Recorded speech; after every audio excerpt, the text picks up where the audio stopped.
is, I think this is the best time to be in a tech. The game is about innovating constantly. Technology is the business. We're very happy to have you in this section. You've been in the industry for decades now. You watched this industry move from traditional cybersecurity to newer ages, newer avatars of cybersecurity.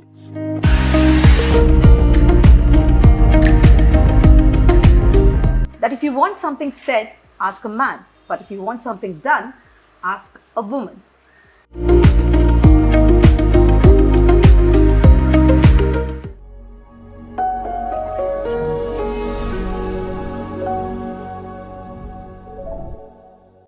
Hello everyone, welcome to the DTM Talk podcast. This is the first podcast in the series of many podcasts that are to follow. So stay tuned for some exciting tech discussions, knowledge sessions and more. On that note, I'd like to bring up a very interesting quote from Margaret Thatcher, that if you want something said, ask a man, but if you want something done, ask a woman. And if the woman is of the expertise, know-how and dynamism such as Rucha Nanavati, who is the CIO for Mahindra Group, then things will get done much quickly than what one can anticipate. On that note, I'd like to welcome Rucha here. Rucha, welcome to the Digitaltech Media's DTM Talk podcast. How are you feeling? Thank you very much. That's a great quote. Thanks for giving me so much credit. Very happy to be here. Thanks. Are you really excited about this DTM Talk podcast? Absolutely. And it's a special privilege to be the first one here. Okay, great.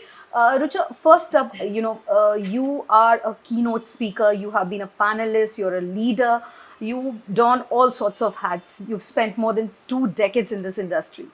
What was the thought behind your mind? क्या सोचा आपने कि मैं इस industry में आऊं? Great question. It wasn't so much of a thought as it was just this, I would say, love for computer programming. So by education, I am an electronics and communications engineer. And the last 2 semesters, I took computer classes and basically fell in love with software engineering, and I've never looked back. And I've been very fortunate. While at that point, it wasn't necessarily a very thought through decision to do this, it has panned out well for me. I would say it has given me great opportunities, really good chance to work with really good people, and I'd say when I look back on the journey, I'm thankful for that, whatever decision that was at that point. So technology just happened for you and you're loving and enjoying the game. Absolutely. I think it was some sort of technology, but especially software engineering and computer and IT is what I just sort of was attracted to and went for it. Great. Rucha, you've been in this industry for so long, as I mentioned, and you have worked across varied segments and verticals, including retail, manufacturing, high tech. You must have, learned and experienced very many things during these years. How has it really shaped you as a leader and as a person? Great question, Pooja. I think one very important thing it has taught me is that it's an interconnected world. So while the industry may seem very different, the fact that technology has always been a base has helped me take my learnings from one place to the other and cross-pollinate the solutions quite easily. Another very important thing I would say it has taught me is that it has taught me to go after business outcomes and impacts rather than a shiny technology.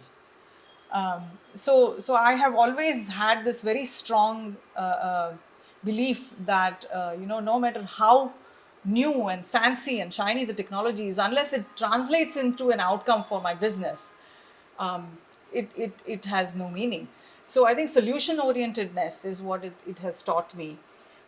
It has also made me more adaptable.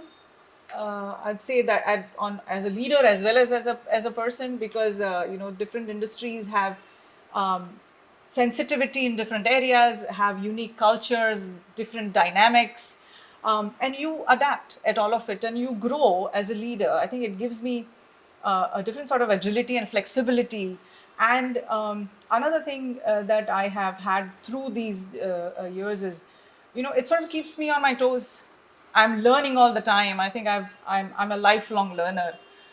So various aspects. If I, as a person, if I reflect back and I think about this, this has given me an opportunity to work in different industries in different parts of the world.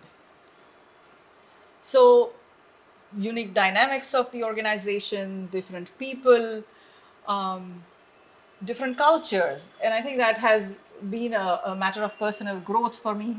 I think it has taught me great cultural empathy, open-mindedness, to truly value diversity of all kind, and sort of listen with intent, and truly be open to solutions being thrown out at you from all aspects. Wow, that's an interesting way of looking at it. So 20 years back, the Rucha that was, and 20 years fast forward, the Rucha that is now. How are you really viewing the changes that you've seen in this industry? Uh, what is your take on it? What are some of the takeaways you've really taken?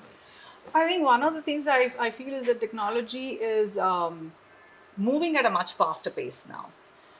So I'm really glad that my experience has taught me that you have to keep learning. So that has helped me for sure. I think another thing that has changed a great deal is, you keep talking about how long I have been in the industry, and that makes me feel old. But I was part of the ecosystem when it was considered a support function. It was a cost line in CFO's True. budget, right? Right, right. And from there, it has become an enabler now. And now it's the differentiator, and it is the business. Technology is the business, right? Even some of the most brick and mortar and most conventional businesses, the kind of innovation, the kind of investments, the kind of work they do through technology is unparalleled. I think the pace at which each business, each industry is adopting technology is, I think this is the best time to be in a tech job, I Definitely, believe. definitely. I'd agree to that. Rucha, as you mentioned, technology has been a game changer of sorts. Cloud is one such technology that has really leveled the playing field for organizations. Do you think the same way? Absolutely, absolutely. I think we sort of, it has become such a normal thing to talk about it, that nobody really ponders on it too much. But it absolutely has been a game changer. Earlier, investment in technologies used to be pretty heavy, and they were affordable to large enterprises, big companies who had enough capital to set up these Absolutely. platforms and so on and so forth. Um, I think cloud and connectivity has, it's an absolute level field for even a school going child. If they have a great idea and they want to execute something in technology, it is possible. I'm not even going to startups, right? Startups have really leveraged this, and we've seen the growth of amazing innovation and great ideas being implemented and executed because cloud is there Right. quickly. Ability to set it up, the infrastructure is not an issue, connectivity is not an issue. The ability to efficiently use your, have cost efficiencies, pay as you go programs and all that, I think absolute game changers. What used to be a USP and ability only of large enterprises which had large investments that they could make, no longer the case. As I said, a school going child who has an amazing idea, can just ask for the credit card of a parent, and spin up Swap. something on cloud and make an amazing solution. So I think it's in multiple ways, it has been a game changer. But industries today are becoming more digitally aware. Digital transformation has taken over. I think you would agree to that. Um, what about digital investments? What are they being really aimed at today for organizations? What is the whole thought process behind the mind of an organization today? I think I'll still go back to what I said, right? It's has to be impact based. That said, technology is changing very fast. I just talked about it. So while I would say we are, we are always, we as an organization in Mahindra, we always keep an eye on the emerging technology and what are the best use cases. As you know, we are a sort of federated group of companies. We are in many industries, auto, farm, real estate, holidays, so on and so forth, and we are always keeping an eye on what is the best way to leverage technology, be have a differentiated experience for our customers. Um, so currently we are working on, we have metaverse solutions, we have, everything AI. We are looking at, of course, everybody is, but we are looking at, we have proven cases of generative AI. We are looking at AI ML. There's a lot of work going on in IoT, next level of manufacturing, etc. But one thing I'll tell you, I don't think it is about a specific technology. I don't think a particular technology is going to be the game changer. While you may say AI is in that space right now, but the pace at which technology is changing today, the game is about innovating constantly. The game is Right. about learning constantly, Right. and having the solutions that are going to take your business to the next level. So, and I'm so glad that at Mahindra we have this, empowering environment where our teams are experimenting, we innovate fast, okay to fail, but fail fast, move forward, and we do that constantly. So while I am talking about few game changing technologies that are there today, if something else is coming out tomorrow, we'll be on it. Right. You mentioned about Mahindra, and I was really excited and looking forward to, understand from you what is the next phase of innovation for Mahindra going to be like, and what is it going to be all about? I think that's exactly what I just talked about, right? It is about having the outcome out of the combination of all things that you have. So, we are doing a lot of work on AI. I think we have Mahindra.ai, which is even, it's a containerized AI. So we are not sharing our data anywhere. It is for our internal use. There are many customer-facing use cases. There are internal co-pilot type use cases for us. We're doing a lot of work on AI, whether it is for developer efficiency, whether it is for assisting our customers, assisting our employees. I think a great use case on employee experience that we have executed to make everything that they want to ask, like, have it at their fingertips very easily. Talk to the application and get your answers type scenario. Creativity, of course, with generative AI, it's really great, for people who are on creative side of it, whether it be marketing or people who are generating material. Um, but metaverse, I think, not I think, I know, our real estate company launched a residential project in metaverse. So if you are planning to buy something on 30th floor in metaverse, you can see how it is going to look like. What is my flat going to look like, and what's the outdoor going to look like, right? You may be standing in a really beautiful sample flat, but it's on ground floor. You don't know what exactly 30th It floor looks like only view top will floor. be. Right. So Right. you're doing that, a lot of it on manufacturing IoT, a lot of work getting insights through AI ML. But I'll say this again, right? It is not about one technology. It's about combining all of this, going after the business impact, and innovating constantly. All right, Rucha, you talked about that technology is really changing at a very fast pace.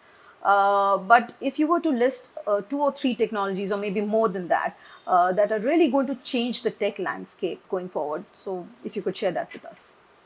You're right. I think it's changing so fast. Within maybe 2 years ago, 3 years ago, if somebody had thought about Gen AI, nobody would have really paid attention to it. But it's dinner table conversation now, right? So agree. I think it is moving so very fast. So rather than saying a couple of technologies to talk about, I would say the focus, AI is really changing the landscape. So I do believe that going forward, that is going to continue to be a focus area for a lot of us, and then building on top of it. The other thing that is on everybody's mind, I believe, is the cybersecurity and resilience. Right. Our heavy reliance or on technology, on platforms, on connectivity, on data, I think adds through the responsibility to protect it all really well. So I think platform is becoming democratized, right? We talked about cloud has, how it has made this a level playing field. So it'll continue to aid all the innovation that comes into technology. But these are a couple of areas that'll take it to the next level, I believe. Right. Thank you so much, Rucha. Thank you for speaking to Digitaltech Media, and thank you for coming for the DTM Talk podcast. Absolutely my pleasure. All the best for future episodes. Thank you. Much needed. All right, तो हमारा next segment है the power 5 segment. ये एक rapid fire section है और इसमें हम कुछ बहुत इंटरेस्टिंग क्वेश्चंस पूछने वाले हैं। This segment is presented by Abhilash Purushottam, Vice President and GM Asia Rubric, and Abhilash is going to ask some really exciting questions about cybersecurity. So Abhilash, over to you. Welcome to the Power 5 section. We have Rucha here with us. Rucha, thank you so much for doing this. Appreciate you spending time with us. You've been in the industry for decades now.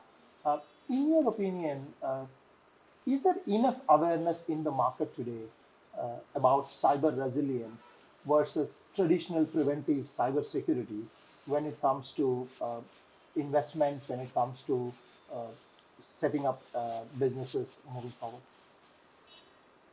I think more awareness required, I'll admit to that. But it's very rapidly evolving, I must say that as well. So for years we have been, last few years, it's been extremely important to have cybersecurity as a focus area in all tech organizations, of course. But there is growing awareness that just being about prevention is not going to be enough, because the threat actors are getting smarter, they are getting relentless, and we must understand and have awareness of how to recover if and when you are attacked. So, having the right business continuity planning, understanding the impact when something bad happens, and more importantly, how to recover from it very, very quickly. So this is part of cyber resilience. And I believe while it's not all the way there, very rapid recognition of this in almost all organizations. That's great. What are the challenges that you see and some of the practices about this immense amount of data getting created in digital companies, and the sensitive data that is spread across your on-prem infrastructure, your hybrid cloud infrastructure, and then you have to share that data with multiple partners in today's ecosystem. What challenges do you see people face in protecting that data? I think multifold challenges all over the place. One is to ensure that the data that you have is secured, right? The same threats that we talked about just now. What is the worst thing that can happen to your organization? You lose data, right? Of course, your business stops, you're not able to continue operations, etc. But the most impactful thing that happens today through this is that you lose data that is very sensitive to your organization, that is very valuable and personal for your customers. So that is one angle of it. The second angle that is coming in about privacy is how to use the data correctly. While there are, across the globe, there are different regulations coming on, what should you do with PII data, what can you share, how long do you keep it, your obligation to forget somebody in certain time, etc. I think these are becoming more and more challenging and stricter rules. So organizations have existed for a long time. We've had customer data for a long time. We've had employee data for a long time. I think we are all going to have to gear up fast, whether it's DPDP or something else coming in, to ensure that we are able to comply with the regulations coming in. The other complexity of regulation is to look at how long it took for them to clarify what DPDP is going to be about, right? So the implementation of it is going to be equally challenging for organizations. So this is, I think data is becoming multifold, multidimensional issue. While it's, it's called, it's the oil of today and tomorrow, you have to use it extremely responsibly and have to protect it really well. You made an absolutely interesting point about data being the oil, right? Now you look at the rapid rise of things like Gen AI, AI, they're all dependent upon data. Yeah. And they all are dependent upon the integrity of the data, the trust of the data, the lack of poisoning of the data, and making sure that the data that is available to you is the data that you are authorized to see. Correct. So How do you think Gen AI and AI revolution is playing into this already complicated problem? Very, very true. I think the trust, the word you use, trust, is going to be the currency. How is anyone, your customer, your employee, your ecosystem in general, uh, going to trust you? If they are going to trust you based on how well you take care of the data, and the integrity of it is extremely important in today's world where Gen AI is greatly aiding our process of being able to test something out, to test out our theories, make more models, because you can have synthetic data based on the data you've had. Now, the problem with this is that is the data you've had perfect? Is it unbiased? Is it actually always correct? Because based on that, now you're going to generate more data. And if there was a little bit of issue with that, you're going to proliferate the poisoning. Also, today's challenge is not just about saying, I'll steal your data. It is also about saying, I may inject some incorrect data. And that's your data poisoning that comes in. So how do you detect these anomalies? How do you ensure that your data is actually sacrosanct? Because that's what we want it to be, right? It's not a small thing at all for any business to tackle. And that's where all this regulations on AI, how to use it, how to, how to ensure there are no biases or least amount of biases, these all come into picture. Tough old world out there with all this proliferation, no doubt. You mentioned earlier about organizations need to are rapidly kind of understanding cyber resilience, and they are, in my mind, they need to kind of operate in like an assumed breach scenario all the time, as if you are already compromised. There are many CIOs, CXOs, CISOs who are watching this program. What do you think if somebody is looking at building a cyber posture with an assumed breach cyber posture? What is your advice to some of those people who are trying to build that? So I think having the mindset of cyber resilience is assuming the breach position, right? It is about ensuring that your business continuity plan is really robust, and this business continuity plan is no longer about technology. Yeah. It is actually everybody's business. Security is every single person's business. The person who is going to let someone in from the door physically, to somebody who's safeguarding your infrastructure, your platform, and every single person who's using any of your assets anywhere, right, or representing your company anywhere. So, very strong awareness, understanding of what the threats are today, what kind of threats. I mean, some staggering numbers of how simple phishing attacks have caused such great damage to companies and companies' reputations. So, having recovery plan that is going to, help you come out of it with minimal impact is imperative. Great. This is interesting because as you were speaking, I was thinking in today's organization, a lot of people who are listening to this would think of data is an infrastructure problem.